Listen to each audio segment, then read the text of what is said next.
기도합니다. 이렇게 인사합니다. 하나님은 당신을 사랑하십니다. 인사하겠습니다.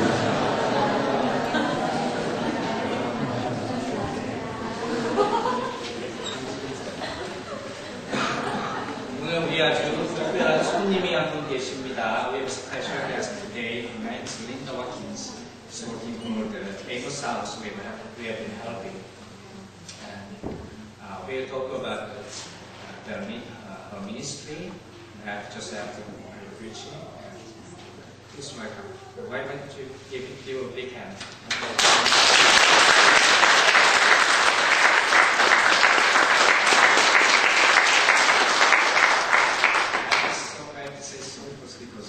I'm not going to preach in English.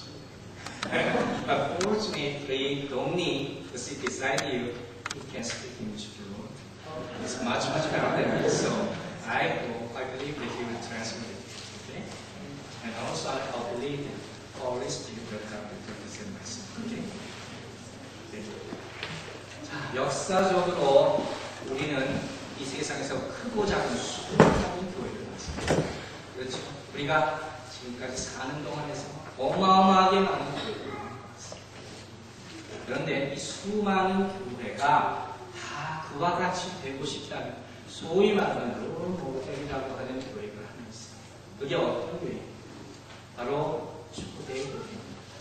수많은 크고 작은 교회가 있지만 항상 이 교회와 같이 되고 싶다고 생각하는 교회가 바로 초대교회였다는 것입니다. 물론 초대교회도 완전하지는 않았습니다. 그들도 문제가 있었고 어려움이 있었습니다.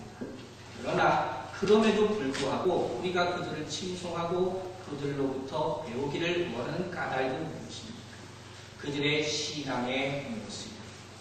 그들의 신앙의 모습을 바라볼 때 우리도 저와 같이 됐으면 얼마나 좋겠어. 이렇게 생각을 하게 됩니다.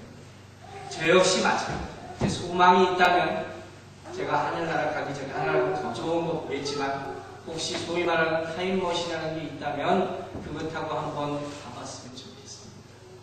도대체 저 사람들이 어떻게 신앙생활을 했기에 2000년이 지난 지금 날에도 항상 초대교회만 부르짖고 있느냐. 우리 모두가 다 그와 같은 생활을 하고 싶지 않습니까? 이 이름도 초대교회로 지는 교회도 많습니다. 정말 그 내용적으로 부르짖는 거지만 굉장히 또 그 가운데 그들의 많은 신앙의 모습 가운데 정말 제가 보기를 원하는 것 중에 하나는 있습니다. 바로 오늘 본문에서 우리가 본 윤상통의 삶이에요. 정말 궁금하지 않습니까?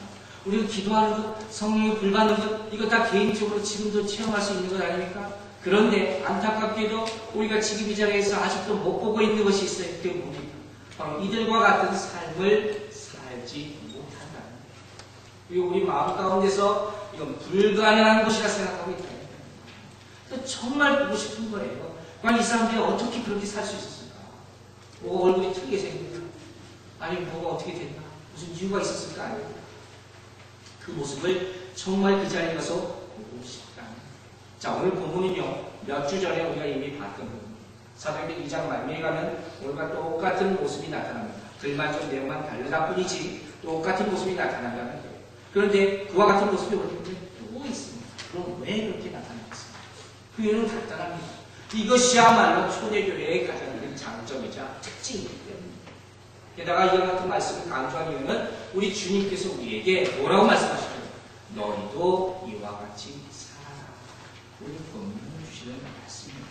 그러면서 성경에 들어있는 말씀이 하나도 빼뜨릴 게 없다 하지 않았습니까? 그래서 저는 이 말씀도 분명히 살아 역사하시는 말씀이라면 우리도 이렇게 살아야 된다는 거예요.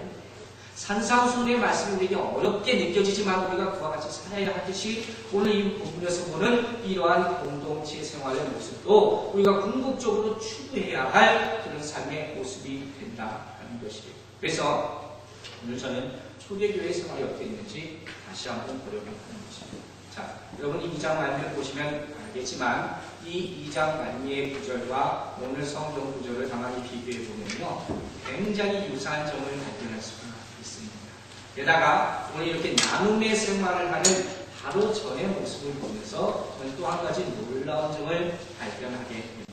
여러분 본문을 잠깐만 보겠습니다. 2장 42절과 4장 31절을 함께 찾으시고 읽습니다. 제가 2장 42절 먼저 읽습니다. 저희가 사도의 가르침을 받아 서로 교제하며 떡을 떼며 기도하기를 전혀 힘씁니다. 4장 31절입니다. 일기를 다음에 보이는 곳이 진동하더니 우리가 다 성령이 충만하여 담대히 하나님의 말씀을 전하니라. 여기 두 구절 가운데 공통점을 찾을 수 있으시겠어요? 누가 가장 공통점으로 들어오겠습니까? 초대교회의 첫 번째 특징이라고 하시는 거예요. 이 두 구절의 공통점이 뭡니까? 바로 그들이 기도했다. 여러분, 초대교회 성도들에게는 이런 나눔의 역사가 나타나기 전에 그들이 뭐 했습니까? 모여가지고 자 우리 함께 나눠서 씁시다 이렇게 캠페인한 것이 아니에요. 또 공산주의 같이 모든 것을 다 모아가지고 너희 하나씩 나눠줄게 이렇게 한 것도 아니란 말입니다. 우리 첫 번째 뭘 했습니까? 함께 모여서 기도했다. 이것이 우리에게 왜 중요합니까? 이것이 중요한 이유는 교회의 모든 사역은 뭐로부터 시작됩니까? 기도로부터 시작됐다 하는 것이 여기 있습니다. 제가 담임 목사의 눈으로 봤을 때 교회의 모든 사역은 똑같아요. 뭐가 더 중요하고 뭐가 덜 중요하고 있을 수가 없습니다. 다 똑같이 잘 돼야 되는 거예요. 그렇지 않겠습니까? 또 누가 잘하고 누가 덜하고 이것도 중요하지 않아요. 그게 뭐가 그렇게 중요합니까? 잘할 때도 있고 못할 때도 있는 거지. 못하면 잘하게 기도해줘야 돼요. 제가 보는 것은 단 한 가지 그게 뭡니까? 저 사역을 하는 사람들이 과연 기도하고 있느냐 하는 거예요. 기도하고 있는 사람들은 언젠가 성령의 역사가 임할 것이고 그런 말미암아서 힘을 얻어서 발전할 수 있는 거예요. 왜냐하면 주님이 원하시면 한순간에도 역사가 일어날 수 있기 때문에 믿으시기 바랍니다. 제일 중요한 건 모든 사역의 가장 출발은 어디서부터 시작합니까? 기도로부터 시작한다는 것을 믿으시기 바랍니다. 여러분 다시 한번 강조합니다만 기도의 능력을 과소평가하지 마시기 바랍니다. 기도라는 것은 예수 그리스도의 이름으로 모인 모든 공동체에서 반드시 필요한 가장 먼저 해야 될 사역을 꼭 기억하시라는 것이에요. 아무리 제가 강조해도 부족하지 않아요. 그게 기도의 능력입니다. 여러분 교회가 어떻게 세워졌다고 생각하십니까? 교회는 하나님의 능력으로 세워졌어요. 믿으십니까? 그렇다면 그 하나님의 능력을 우리가 더 입기 위해서는 어떻게 해야 됩니까? 하나님의 능력을 받기 위해서 우리가 어떻게 해야 돼요? 기도해야 되지 않습니까? 왜? 기도함으로 내가 하나님의 음성을 들을 수 있는 것이고 기도할 때 내가 나를 함께 구할 수 있는 것 아닙니까? 그러면서 우리가 힘을 얻을 수 있는 것이에요.